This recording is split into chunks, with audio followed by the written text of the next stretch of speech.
Yo, what is up guys? It's just Naf here, and today I am proud to show you guys that I built the brand new 2020 Ford Mustang Shelby GT500 in Lego. So without further ado, let's get right into the video.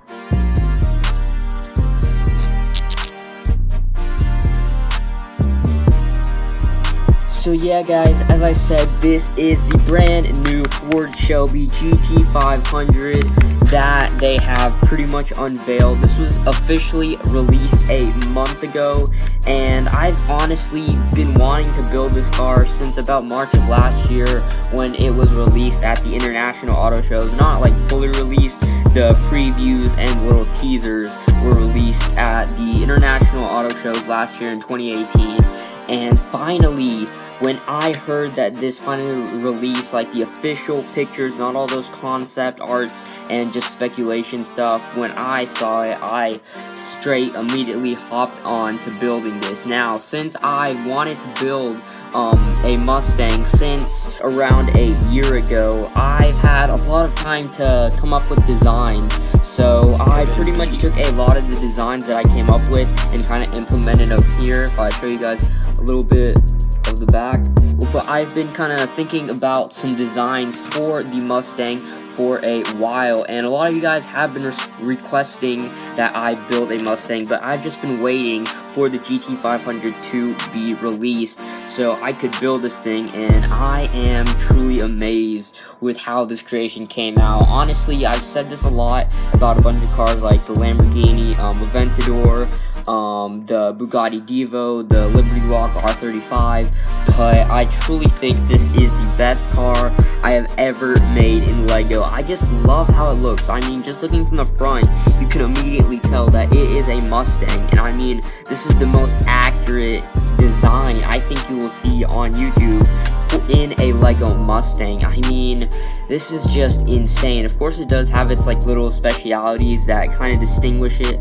as the Shelby GT500, which I will kind of cover, but I mean, oh my god, this is just amazing, and again, I am very happy that I get to show you guys this creation.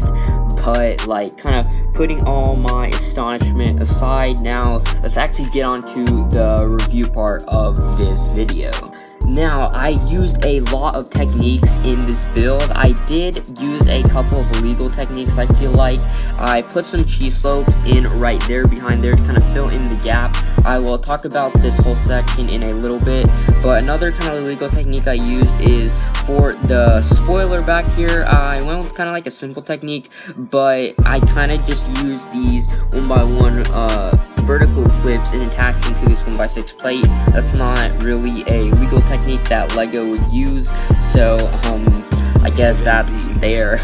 And then I guess another one too is that I used two of these cheese slopes right here, as you guys can see, but to fill in the gap I used even like two more cheese slopes in black, and I'm not too sure if that's a legal technique because those are not like held in together by any studs. They're just kind of kept in place there through friction, because it's just that technique, or these cheese slopes are just kind of designed to kind of do that, but I'm not really too sure if that's a legal technique. But anyways, without those, I feel like it just wouldn't look as good as it does, especially with these cheese slopes in the front, with the gaps in there. Speaking on the kind of front part right here for the headlight design and kind of the whole structure of this part right here, I used Travis bricks behind the lights right here. That brick right there is a Travis brick, so I actually connected kind of plates on pretty much every single side to get these kind of like angles on the outside right here to kind of get these cheese slopes to kind of create the grill kind of features and characteristics, to kind of create this underside right here, and of course it kind of helps in the top right here to kind of complete it, keep it a little bit more sturdy. That technique was the main technique I kind of came up with creating the Mustang. That was the main thing I was going off of to kind of get this Mustang look. If I could not pull that technique off, I do not know what I would have done with this creation. For like the little kind of vents at the top, or like little intakes, I went with like a little simple technique. I just used 1x2 grill pieces, these kind of like tiles right here. That's like the simplest thing I could come up with, and pretty much the only thing I could kind of come up with this creation kind of looking good. For the side here, I want the 5 kind of like width instead of the normal 6 width, which is what I normally see in Mustangs, but I had to shorten it for the GT500. It just felt right for me, and I also used cheese slopes at the top right here to kind of get some more angling. It just looks better than regular tiles in my opinion. Now the back is kind of simple, but I feel like I did use a lot of other techniques as well. Starting off with like the exhaust section back here, I actually built this upside down, as you guys can see, and then I just used some 1x1 clips to connect these binoculars for the actual exhaust pipes, and then some more 1x1 1x1 clips on the side to kind of finish off that look, and I think that came out really nice. Kind of a simple technique right here. It's just that standard sideways building, and then I used a 1x2 cheese slope up here to kind of accommodate for the headlights. Now I've seen so many headlight designs and techniques for the Mustang, but I think this is the simplest and the one that honestly looks the best, and that this is actually not like a stud width in front, as you guys can maybe tell with this plate up here, because since I use a cheese slope right there, since it's, if you turn it sideways, it's only 2 plates, I use that because I actually brought these headlights back a little bit, and in the build tutorial you guys can see what I did for that, but that's actually a pretty interesting technique, and I think I honestly really had to do that to kind of get the shaping and the characteristics of the Mustang in there. And other than that, everything else is pretty simple. Of course, this can fit a minifigure. But yeah, again, this is probably my favorite Lego car mock I have made, and that is pretty much it for the review of the Mustang Shelby. Now into the build tutorial.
Beatz.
But yeah guys, that's pretty much it for this video of the 2020 Ford Mustang Shelby GT500 built in Lego. If you did enjoy this Lego creation, please hit that like button and that subscribe button with the notification bell on if you want to see more Lego creations built by me. But anyways guys,